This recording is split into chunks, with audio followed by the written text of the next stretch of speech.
సార్వత్రిక ఎన్నికలు దగ్గర పడుతున్నటువంటి నేపథ్యంలో ఆంధ్రప్రదేశ్లో ఉన్నటువంటి ఓటర్లను ఆకట్టుకునేందుకు, ఓటర్లను ప్రసన్నం చేసుకునేందుకు కొన్ని రాజకీయ పార్టీలకు సంబంధించినటువంటి నాయకులు కొన్ని హామీలను ఇస్తున్నటువంటి నేపథ్యంలో ఇప్పటికే అధికార వైసీపీ తమ మేనిఫెస్టోను ప్రజల్లోకి రిలీజ్ చేసింది.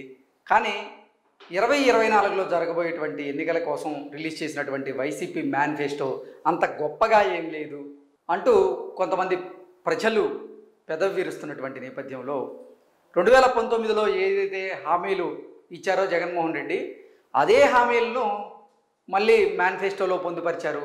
అంతగా మించిన పథకాలు, గొప్ప పథకాలు ఏమీ వైసీపీ మేనిఫెస్టోలో లేవు అంటూ కొంతమంది ప్రజలు అభిప్రాయం పడుతున్నటువంటి నేపథ్యంలో అసలు టీడీపీ సూపర్ 6 పేరుతో కొన్ని పథకాలను తెర మీదకి తీసుకొస్తున్నటువంటి నేపథ్యంలో టీడీపీ వల్ల అలాగే వైఎస్ఆర్సీపీ వల్ల వారిద్దరి మేనిఫెస్టోల వల్ల అంటే అధికారికంగా టీడీపీ ఇప్పటికైతే మేనిఫెస్టోని ప్రకటించకపోయినప్పటికీ గత 8 నెలల నుంచి సూపర్ 6 పేరిట వాళ్ళు చెప్తున్నటువంటి పథకాలు ఏవైతే ఉన్నాయో అవి ప్రజల్లోకి బలంగా వెళ్తున్నటువంటి నేపథ్యంలో అసలు ఆంధ్రప్రదేశ్లో ఉన్నటువంటి ఒక లబ్ధిదారుడు వైసీపీ వల్ల సంవత్సరానికి ఎంత లబ్ధి చేకూరే అవకాశం ఉంటుంది, టీడీపీ కూటమి వల్ల ఎంత లబ్ధి చేకూరే అవకాశం ఉంటుంది అనేది మనం ఒకసారి స్క్రీన్ మీద కనుక చూసేటువంటి ప్రయత్నం చేస్తే ఇక్కడ స్కీమ్ ఏంటనేది మనం చూసుకోవచ్చు. అలాగే వైసీపీ ఇచ్చే ఏడాది లబ్ధి అంటే వైసీపీ మేనిఫెస్టో ప్రకారంగా వైసీపీ ఒకవేళ అధికారంలోకి వస్తే వారి వల్ల ఒక ఏడాదికి ఆంధ్రప్రదేశ్లో లబ్ధిదారుడికి ఎంత వస్తుంది అనేది ఒకవైపు, టీడీపీ కూటమి కనుక అధికారంలోకి వస్తే ఆంధ్రప్రదేశ్లో లబ్ధిదారులకి ఏడాదికి ఎంత లబ్ధి చేకూరే అవకాశం ఉందనేది మరోవైపు మనం క్లియర్గా చూసేటువంటి ప్రయత్నం చేద్దాం. స్కీమ్ వచ్చేసి రైతుల కోసం వైసీపీ ఇప్పటికే రైతు భరోసా ఇస్తూ ఉంది. గత ఏడాది వరకు వైసీపీ 15,000 రైతు భరోసా ఇచ్చింది. కేంద్రం ఇచ్చినటువంటి 6,000లోని కలుపుకొని 15,000 ఇచ్చింది గత ఏడాది వరకు. అయితే ఇప్పుడు వైసీపీ మేనిఫెస్టో ప్రకారంగా 15,000గా ఉన్నటువంటి రైతు భరోసాను 16,500కి పెంచింది. అయితే అన్నదాత పథకం కింద మాత్రం టీడీపీ నుంచి లబ్ధిదారుడు పొందే లబ్ధి అక్షరాల 20,000 రూపాయలు.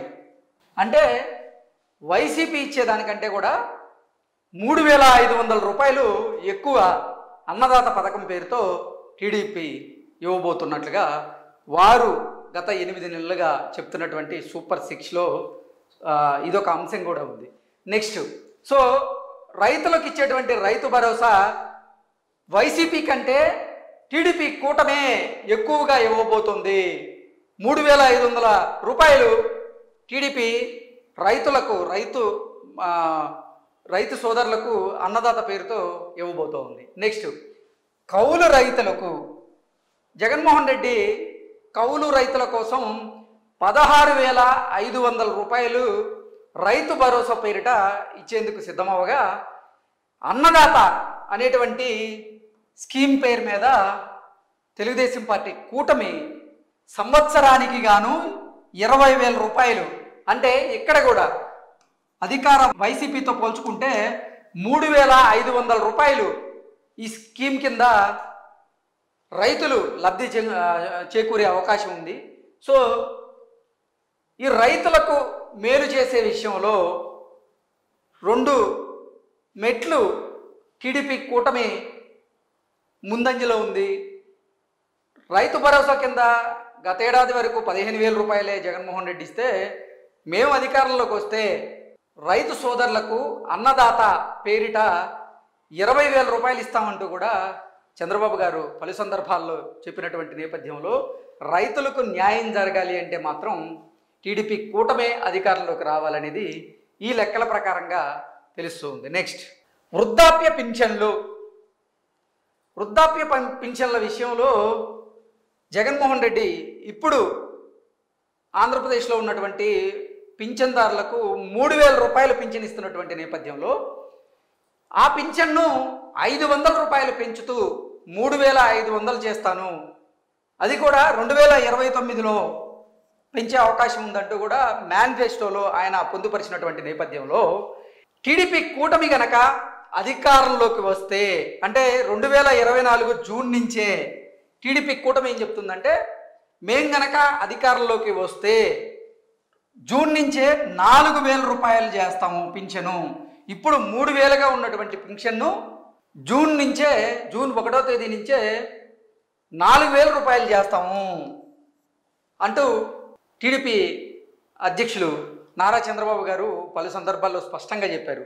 అదీ కాక మే నెలలో పింఛన్ల కోసం మీరు సచివాలయాల దగ్గర బారులు తీరి ఇబ్బంది పడకండి, మేము అధికారంలో గనక వస్తే మే నెల జూన్ నెలకు సంబంధించిన పింఛన్లు కూడా మేము మీకు అందజేస్తాం 7000 రూపాయలు అంటూ కూడా ఆయన స్పష్టంగా తెలియజేశారు.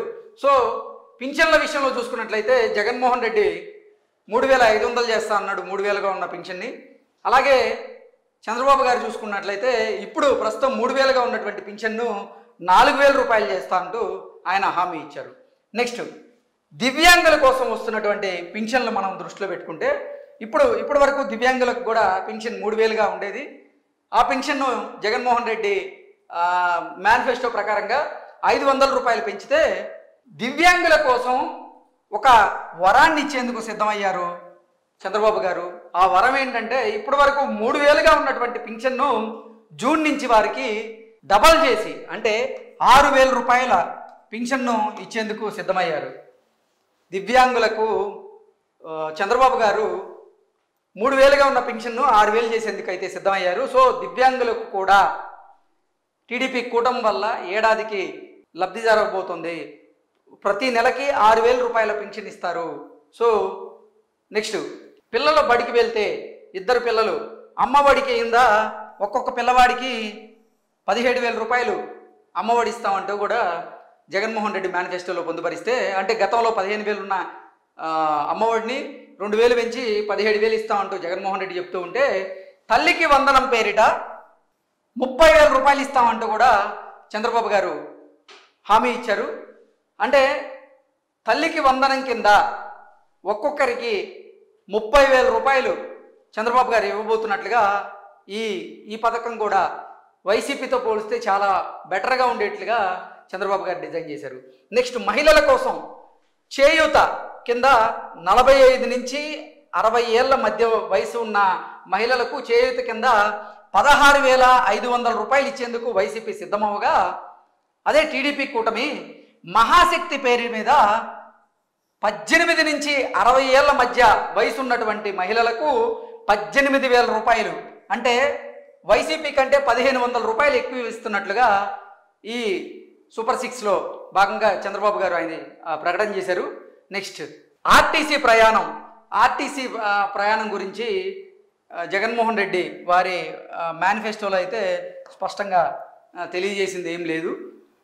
ఒకవేళ కనుక టీడీపీ అధికారంలోకి వస్తే మహిళలకు ఉచిత బస్సు సర్వీసులు, గత 6 నెలల నుంచి మనం చూసుకున్నట్లయితే ఉచిత బస్సు సర్వీసు మేము, అంటే టీడీపీ కూటమి కనుక అధికారంలోకి వస్తే ఆంధ్రప్రదేశ్లో ఉన్నటువంటి మహిళలకు ఉచిత బస్సు సౌకర్యాన్ని మేము కల్పిస్తామంటూ కూడా చంద్రబాబు గారు ఢంకా బజాయిస్తూ చెప్తూ ఉన్నారు. సో టీడీపీ కూటమి కనుక అధికారంలోకి వస్తే మహిళలకి ఉచితంగా బస్సులో సర్వీస్ చేసేటువంటి, అంటే ప్రయాణం చేసేటువంటి సౌకర్యం అయితే రాబోతోంది. నెక్స్ట్ గ్యాస్ సిలిండర్ల విషయానికి వస్తే, గ్యాస్ సిలిండర్ల గురించి వైసీపీ ఒక స్పష్టతను అయితే ఇవ్వలేదు. కానీ కూటమి మాత్రం దీపం అనేటువంటి పథకం కింద 3 గ్యాస్ సిలిండర్లను ఉచితంగా ఇవ్వబోతున్నట్లుగా ఇప్పటికే నారా చంద్రబాబు గారు చెప్పున్నారు. సో గ్యాస్ సిలిండర్ల విషయంలో కూడా వైసీపీతో పోల్చుకుంటే టీడీపీ 2 మెట్ల ముందులో ఉంది. నెక్స్ట్ ఇల్లుకు సంబంధించి ఒక్క ఇల్లు కట్టలేదు వైసీపీ, కానీ టీడీపీ మాత్రం 40 లక్షల ఇళ్ల నిర్మాణం చేసేందుకు సిద్ధంగా ఉంది, అదే మేనిఫెస్టోలో పెట్టబోతుంది అంటూ కూడా సమాచారం అయితే అందుతుంది. నెక్స్ట్ పెళ్లి కానుక విషయంలో ఒక్కొక్కరికి ఇప్పటి వరకు జగన్మోహన్ రెడ్డి 50,000 రూపాయలు ఇచ్చినటువంటి నేపథ్యంలో చంద్రబాబు గారు కనుక అధికారంలోకి వస్తే దాన్ని 50,000 నుంచి ₹1,00,000 పెంచుతాము. అంటే పెళ్లి కానుకల విషయంలో ఇటు ముస్లిమ్స్కి కానీ, హిందువులకు కానీ, క్రిస్టియన్స్కి కానీ, అలాగే అన్ని మతాల వాళ్ళకి, అన్ని కులాల వాళ్ళకి పెళ్లి కానుకగా ₹1,00,000 ఇస్తున్నట్లుగా టీడీపీ కూటమి అయితే ప్రకటించింది. నెక్స్ట్ వాలంటీర్ల జీతాలు చూసుకున్నట్లయితే జగన్మోహన్ రెడ్డి ఇప్పటి వరకు 5,000గా వారికి జీతభత్యాలు ఇస్తున్నటువంటి నేపథ్యంలో ఒకవేళ గనక టీడీపీ కూటమి అధికారంలోకి వస్తే ఇప్పుడున్నటువంటి 5,000 జీతాన్ని 10,000కు పెంచుతాం అంటూ కూడా చంద్రబాబు గారు వాలంటీర్లను ఉద్దేశించి ఈ పథకాన్ని తీసుకురావడం జరిగింది. నెక్స్ట్ అన్నా క్యాంటీన్ల విషయంలో అన్నా క్యాంటీన్లు అనేవి అసలు వైసీపీ మేనిఫెస్టోలో పొందుపరచడం లేదు. నెక్స్ట్ టీడీపీ విషయానికి వస్తే టీడీపీ కూటమి ₹15కే 3 పూట్ల భోజనం, పేదవాళ్ళకి రెక్కాడితే కానీ డొక్కాడినటువంటి కొంతమంది కుటుంబాలకి తెలుగుదేశం పార్టీ చంద్రబాబు గారు అండగా ఉంటూ 3 పూట్ల వాళ్ళు కడుపు నిండా తినేందుకు కేవలం ₹15కే 3 పూట్ల ఒక మనిషికి భోజనం పెట్టేలాగా ఈ పథకాన్ని అందుబాటులోకి తీసుకురాబోతున్నారు. ఈ పథకం కనుక అందుబాటులోకి వస్తే ఆంధ్రప్రదేశ్లో ఎవరు అన్నార్తులు ఉండరు, ఆకలితో బాధపడేవారు, ఆకలితో ఇబ్బంది పడేవారు ఉండరు, ఎవరు ఆకలితో ఇబ్బంది పడకూడదు అనేటువంటి ఉద్దేశంతోనే చంద్రబాబు గారు ఈ పథకాన్ని తెర మీదకి తీసుకొచ్చారు. నెక్స్ట్ డిఎస్సీల విషయంలో చూసుకున్నట్లయితే డిఎస్సీల గురించి ఒక స్పష్టమైనటువంటి టీడీపీ చూసుకున్నట్లయితే మొదటి సంతకం డిఎస్సీ మీదే పెడతాము అంటూ కూడా చంద్రబాబు గారు ఇప్పటికే స్పష్టత ఇచ్చినటువంటి నేపథ్యంలో అన్ని స్కీముల్లో చూసుకున్నా కానీ రైతులకి వృద్ధాప్య పెన్షన్ల విషయంలో, దివ్యాంగుల పెన్షన్ విషయంలో, పిల్లల బడికెళ్ళే విషయంలో, అలాగే మహిళల విషయంలో, ఇలా అన్ని వర్గాల వారికి, అన్ని సామాజిక వర్గాల వారికి న్యాయం జరిగేలా టీడీపీ కూటమి చెప్పినటువంటి 6 స్కీమ్స్, సూపర్ 6 ఏ అయితే ఉన్నాయో అవి అందరికీ ఉపయోగపడేలా అయితే ఉన్నాయి. కానీ కొన్ని పథకాల గురించి అయితే జగన్మోహన్ రెడ్డి స్పష్టత అయితే ఇవ్వలేదు. సో ఓవరాల్గా చూసుకున్నట్లయితే ఏడాదికి ఆంధ్రప్రదేశ్లో ఉన్నటువంటి పౌరులకి కలిగేటువంటి లబ్ధి టీడీపీ వల్లే ఎక్కువ ఉన్నట్లుగా ఈ లిస్టు ప్రకారంగా అయితే మనం భావించవచ్చు.